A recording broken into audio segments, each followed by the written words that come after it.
तर नमस्कार मित्रांनो, पुन्हा एकदा तुमचं आपल्या नवीन व्हिडिओमध्ये खूप खूप स्वागत आहे मित्रांनो. तर मित्रांनो, तुम्ही बघू शकता आता आपला हा पूर्ण स्लॅब काढणं झालं होतं आणि स्लॅब काढल्यानंतर काय असतं माहिती मित्रांनो, जे मधले पार्टिशन चारचे पार्टिशन असतं ना त्याचं काम आपलं सुरू होऊन जातं.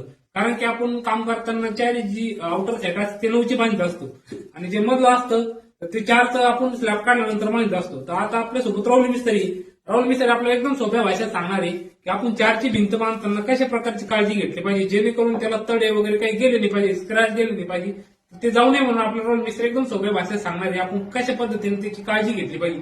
राहुल मिस्त्री नमस्कार. नमस्कार. तर राहुल मिस्त्री आपल्या सगळ्या मित्रांना एकदम सोप्या भाषेत सांगून द्या की 4ची भिंत बांधताना आपण कशा प्रकारे काळजी घेतली पाहिजे जेणेकरून तिची मजबूती पण राहिली पाहिजे आणि ती व्हायब्रेट बी नाही झाली पाहिजे आणि स्क्रॅच बी नाही गेले पाहिजे.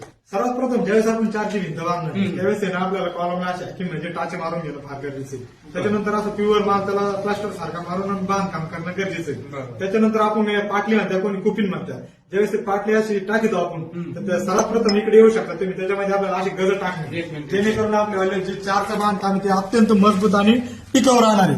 सर्वात प्रथम आपण असे ना कॉलम फोडून घ्यायचा, एक गज उघडा करायचा आहे, तुम्हाला दिसत असेल, आणि असा आपण जो इकडला गज टाकणार आहे तर त्याला असं एल मारून घेणं गरजेचं आहे. तुम्हाला आता हा एल दिसत असेल बघा इथे, असं एल मारून आणि त्याच्यात गुंतून जर घेतलं तर मजबूती वाढणार आहे. त्याचबरोबर आपल्याला अशा 10 mm चे 2 गज याच्यामध्ये टाकणं गरजेचं आहे जेणेकरून आपल्याला आणखीनच 4च्या बांधकामाला अशी मजबूती येणार आहे. ज्यावेळेस आपण कॉन्क्रीट टाकणार आहे त्याच्या खाली स्क्वेअरिंग टाकणार आहे आणि मग याचं कॉन्क्रीट करणार आहे जेणेकरून अजून आपल्या कामामध्ये अशी मजबूती आणि टिकाऊपणा राहणार आहे. ज्यावेळेस तुम्ही फर्निचर करशाल किंवा एलईडी पॅनल बनवशाल तर या बांधकामाला क्रॅचेस जाणार नाही, तुमचा कलर खराब होणार नाही आणि काम हे मजबूत आणि टिकाऊ होणार आहे.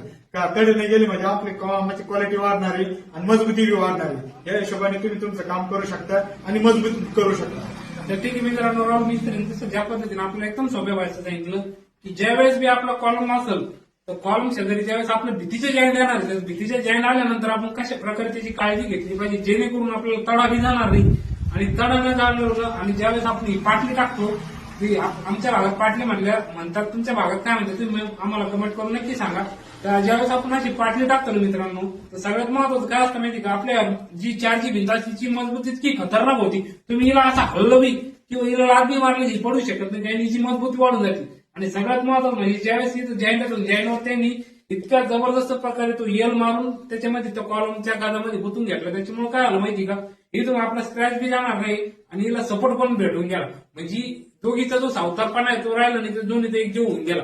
तर तुम्ही ज्या पण पद्धतीनं तुमचं ज्यावेळेस असं म्हटलं ज्या पार्टिशनच्या भीती असतील 4च्या, जेव्हा पण तुम्ही तसं बांधकाम सुरू करशाल तर अशा पद्धतीने तुम्ही जीला मी आमच्या भागामध्ये याला पाटली म्हणतात, अशी पाटली टाकीत चाला जेणेकरून तुमचं 4चं बांधकाम एकदम मजबूत आणि एकदम टिकाऊ होईल, जेणेकरून भविष्यात तुम्हाला कुठलीच अडचण येणार नाही. अशा पद्धतीने जर तुम्ही काम केलं तर एकदम छान आणि व्यवस्थित होईल.